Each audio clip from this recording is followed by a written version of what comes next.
Oi, olá, e aí? Aqui é o JP e sejam bem-vindos a mais um vídeo do Consumo Nerd, onde falo sobre filmes, jogos, desenhos, animes e muito mais.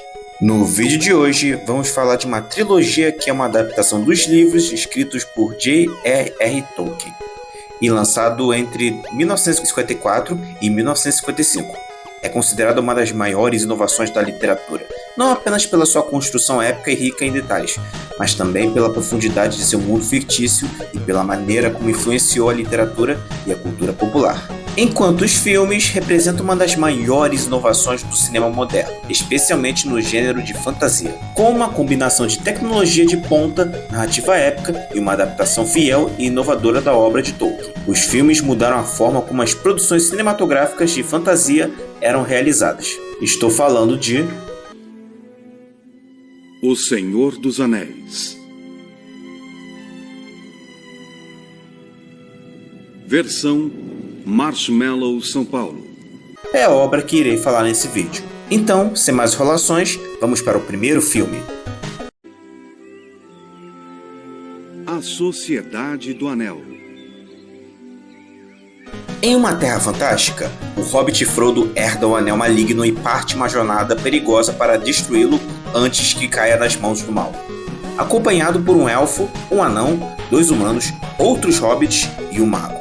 Ele forma assim a Sociedade do Anel, enfrentando inimigos e desafios que ameaçam a Terra-média. A direção é de Peter Jackson, o mesmo diretor de King Kong de 2005 e mais tarde da polêmica trilogia O Hobbit. O Senhor dos Anéis representa um exemplo notável de adaptação cinematográfica, em que Jackson soube utilizar a jornada do herói de maneira eficaz, respeitando tanto a estrutura clássica quanto o contexto único do mundo de Tolkien. A trajetória de Frodo, por exemplo, segue com maestria a fórmula da jornada do herói, um modelo narrativo que, embora muitas vezes utilizado em diversas obras, como Luke, Star Wars, Harry Potter e até o mais recente o Noah em Planeta dos Macacos, o Reinado. O filme, ao fazer uso dessa estrutura, Jackson não só entrega uma narrativa que é tanto épica quanto pessoal, mas também oferece ao público uma experiência emocionalmente ressonante. Em vez de uma jornada previsível, a transformação de Frodo ao longo dos filmes revela uma progressão complexa e cheia de nuances, que é o que distingue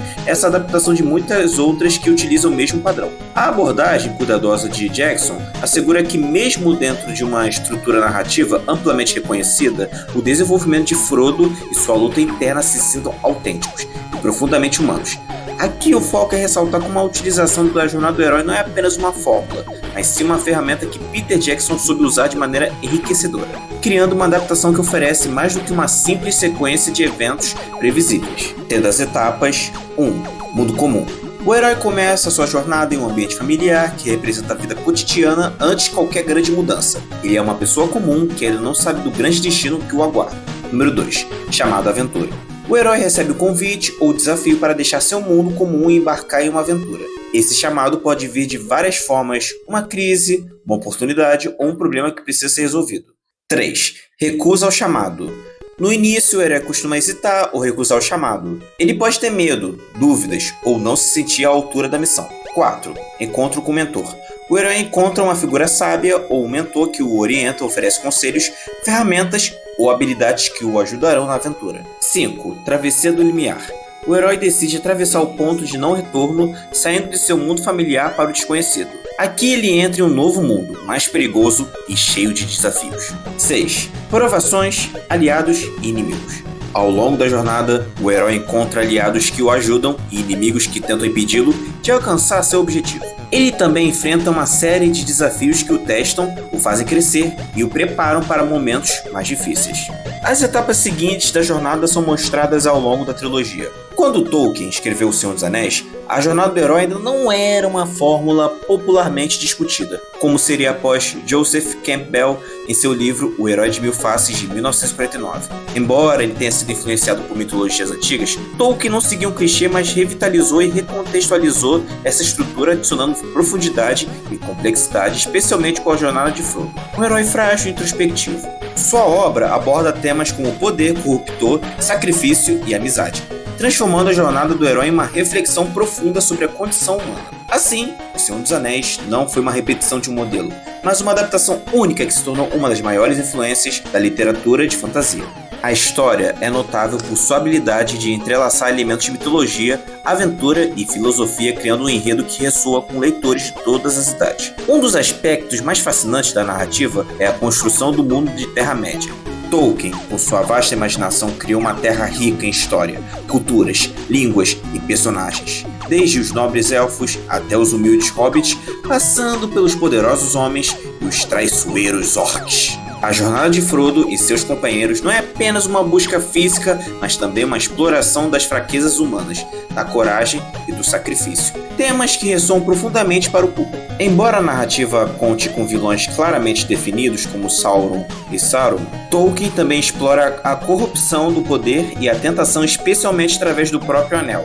O conflito interno de Frodo, que luta contra o peso do Anel e suas tentações, é uma das partes mais tocantes e complexas da história. Além disso, a amizade e a lealdade são valores fundamentais na trama. A união da Sociedade do Anel é um reflexo de como a diversidade de raças e habilidades pode ser utilizada para enfrentar desafios maiores do que qualquer um poderia suportar sozinho. Isso se manifesta nas interações entre os membros da sociedade que, apesar das diferenças, aprendem a confiar uns nos outros e a trabalhar em conjunto. E falando na Sociedade do Anel, em Senhor dos Anéis pode ser comparada a uma party de RPG de várias maneiras, com cada membro representando um arquétipo clássico de RPG.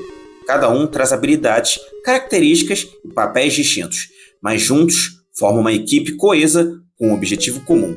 Começando com Frodo, o líder / herói relutante. Típico herói relutante, a pessoa comum que se vê forçada a se tornar o líder da missão. Ele não é o guerreiro mais forte ou o estrategista mais astuto, mas é aquele que tem a responsabilidade de carregar o fardo, o análogo da missão. Em um RPG, ele seria o personagem que carrega o objeto da missão, nesse caso, o Anel. E suas qualidades de coragem, lealdade e persistência são fundamentais. Frodo não só lidera a jornada, mas também é o catalisador emocional da história, enfrentando lutas internas e externas. Sua vulnerabilidade o torna um líder inesperado, mas altamente capaz de resistir à corrupção do poder. Aragorn, o guerreiro mestre de espadas. Aragorn é o guerreiro clássico ou o Ranger em muitas campanhas de RPG. Alguém com habilidades de combate excepcionais, além de ser líder natural e um rastreador experiente. Ele pode ser comparado a um multiclasse de guerreiro e explorador com um forte código moral e o sentido de destino ligado à realeza. Além de lutar bravamente, Aragorn também desempenha o papel de mentor e protetor de Frodo e do grupo, sendo uma figura de estabilidade e coragem. Sua linhagem real também adiciona uma camada de profecia e destino à sua jornada, algo comum em RPGs épicos. Gilli, o anão guerreiro. Gilli é um guerreiro anão clássico especializado em combate corpo a corpo, geralmente com uma grande arma como machado ou martelo. Em um RPG ele seria o personagem de força bruta e resistência, com habilidades defensivas e ofensivas fortes, mas também com um toque de orgulho e teimosia. Seu relacionamento com Legolas, o elfo, traz uma dinâmica de rivalidade que evolui para uma amizade. Gilli é o típico tanque do grupo, pronto para entrar em combate e proteger os outros, além de trazer uma perspectiva mais real e sólida ao time. Legolas, o elfo arqueiro.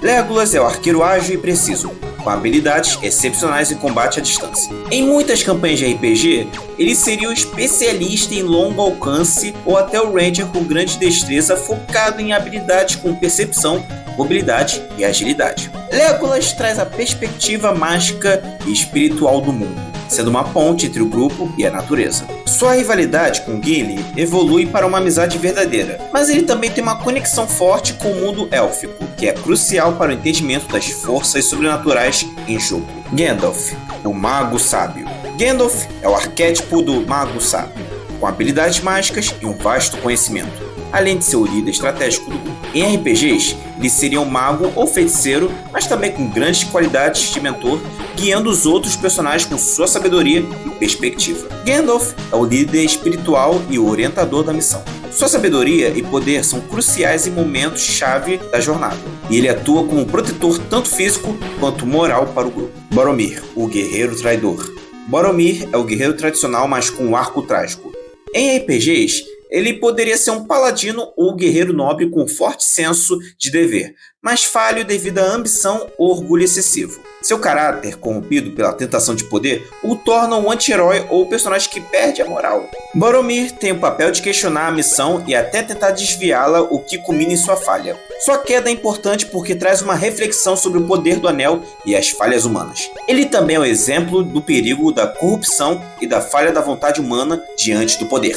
Merry e Pippin, os aventureiros cômicos assessores. Merry e Pippin são os companheiros leais com características de ladinos ou batedores, mas com um papel mais lúdico e focado no desenvolvimento da narrativa. Eles são tipos cômicos, mas também têm suas habilidades em momentos-chave, como a capacidade de desviar a atenção e atuar como espiões ou exploradores. Inicialmente, eles são personagens mais leves, trazendo momentos de humor, mas com o tempo acabam se mostrando heróis por conta própria, evoluindo de simples aventureiros para combatentes ativos contra o mal, especialmente futuramente na franquia. Cada membro desempenha um papel essencial, mas como em uma party de RPG, seus pontos fortes, fraquezas e evoluções individuais contribuem para o sucesso coletivo. Além disso, assim como em muitas campanhas de RPG, os personagens enfrentam seus próprios dilemas internos e conflitos pessoais, o que enriquece ainda mais a jornada e a história. O ritmo de A Sociedade do Anel pode ser cansativo devido à longa construção de mundo, exposições detalhadas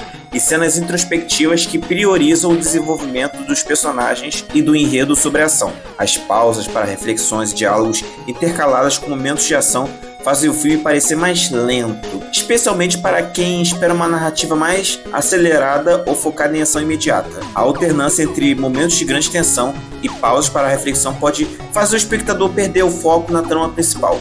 Em A Sociedade do Anel, isso ocorre com longas exposições e diálogos seguidos de momentos de ação, criando uma sensação de irregularidade no fluxo da narrativa. Além disso, a lentidão das primeiras 2 horas pode afastar aqueles que buscam um ritmo mais dinâmico, levando a uma percepção de que o filme demora a avançar, apesar de seu valor cinematográfico e narrativo. Isso que a versão para cinema dura quase 3 horas, enquanto a versão estendida dura 3 horas e 49 minutos. A trilha sonora de Howard Shore, que talvez em seu momento mais inspirado, é uma obra-prima que transcende a função meramente ilustrativa de um filme, com uma profundidade emocional raramente vista no cinema contemporâneo. Sua música não apenas acompanha, mas amplifica a narrativa, criando uma simbiose quase perfeita entre som e imagem. Cada tema é cuidadosamente elaborado, refletindo as complexidades dos personagens e do enredo, enquanto as variações e repetições melódicas trazem à tona uma sensação de coesão e continuidade ao longo da história. Na versão estendida, as pequenas cenas adicionais ampliam o sentido épico da jornada, melhorando a percepção de tempo,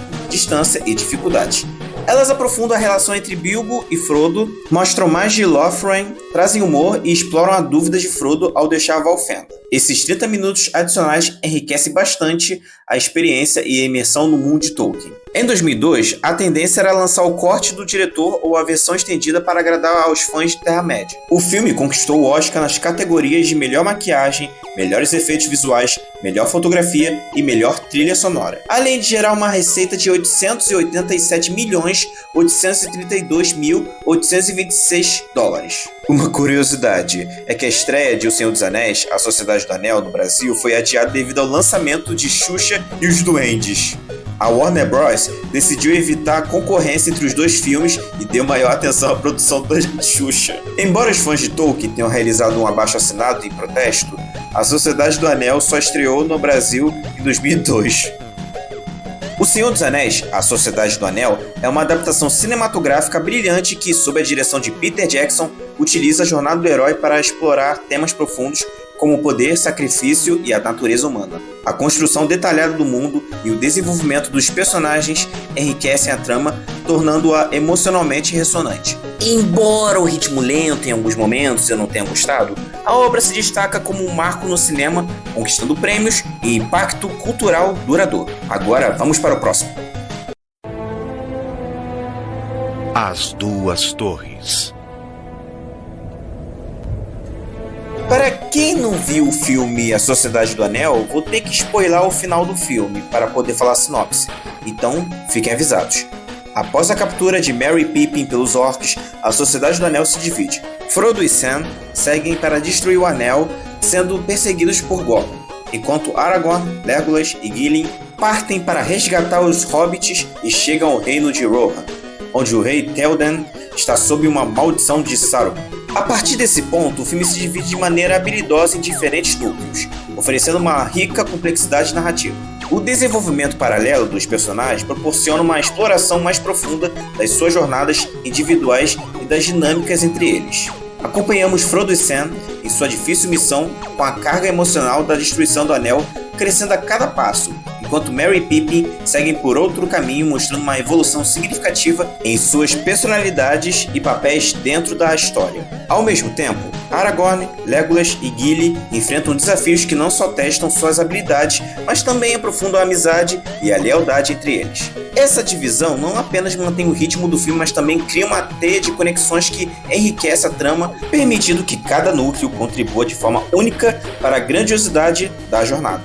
A habilidade de entrelaçar essas diferentes histórias com clareza e emoção é um dos maiores méritos do filme, proporcionando uma experiência cinematográfica envolvente e multifacetada. Nesse filme, Gollum surge de forma plena, ao contrário do filme anterior em que sua participação foi apenas breve. A atuação de Andy Serkis como Gollum é um marco que redefine a maneira como a captura de movimento pode ser utilizada no cinema. Serkis não foi apenas o ator por trás de um personagem digital, ele foi a alma de Gollum. Ao criar uma interpretação física e vocal tão rica, ele fez com que o personagem, apesar de sua aparência monstruosa, tivesse uma profundidade emocional que cativou o público. Sua performance vai muito além da simples representação de uma criatura controlada por um objeto mágico. Serkis incorporou totalmente a fisicalidade do personagem com movimentos curvados e instáveis, refletindo a obsessão de Gollum pelo anel.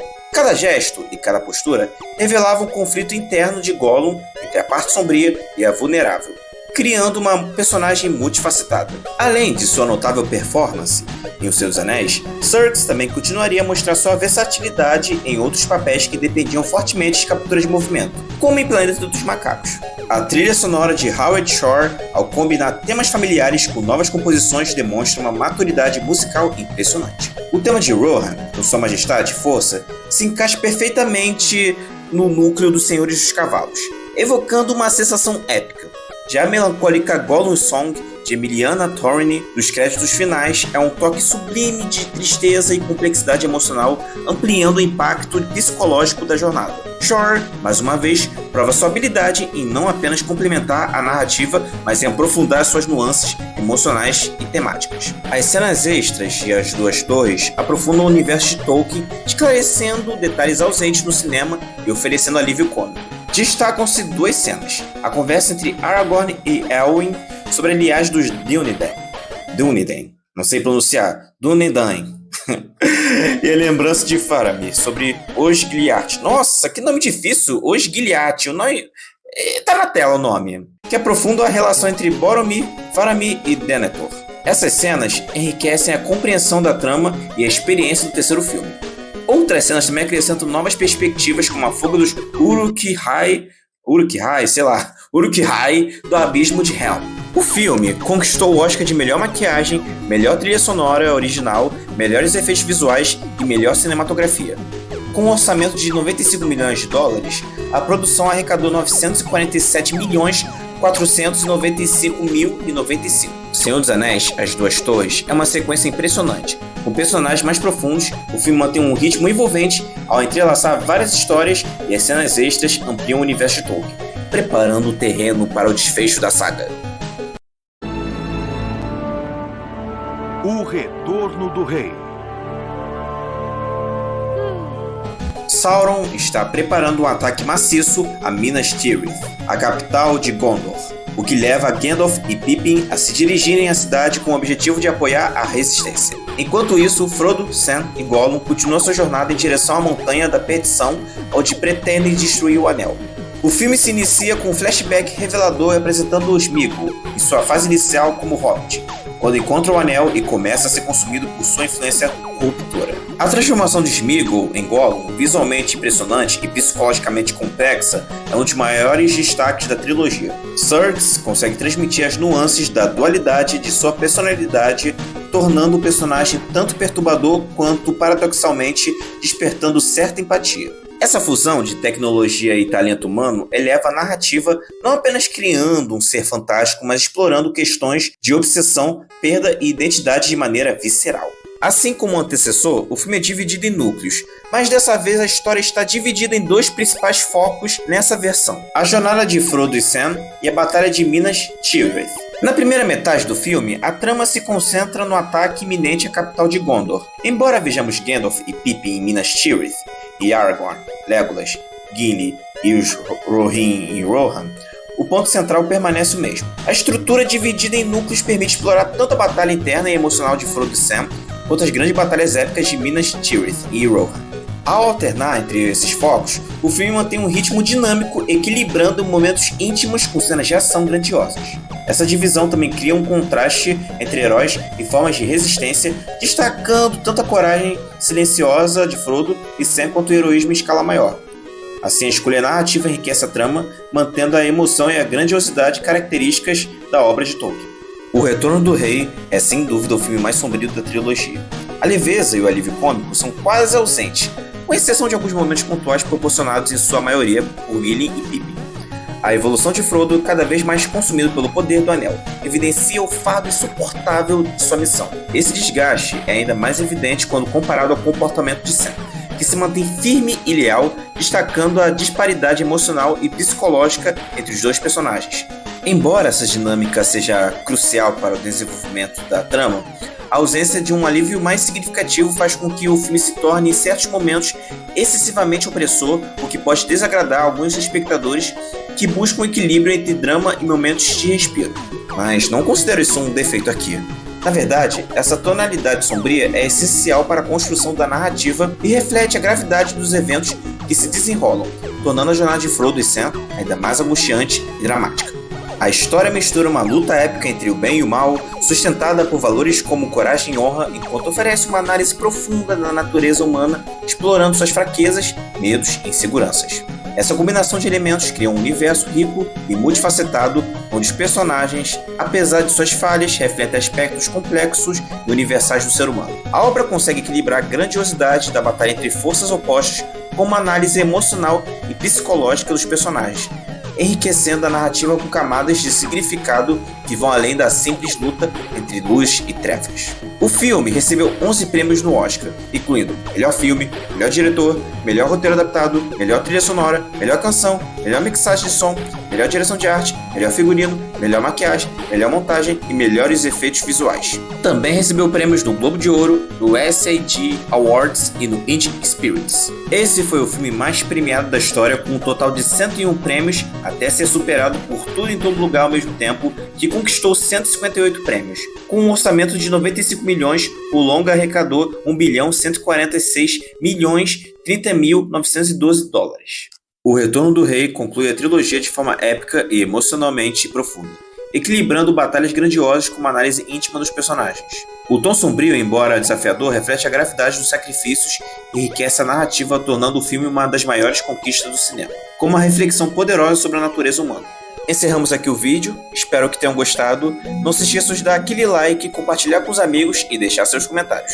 Seja uma crítica construtiva para meu aprimoramento ou sugestões para futuros vídeos. Se ainda não é inscrito, não deixe de se inscrever no canal. Lavem as mãos, bebam muita água e continue se cuidando. Valeu e nos vemos no próximo vídeo. Tchau!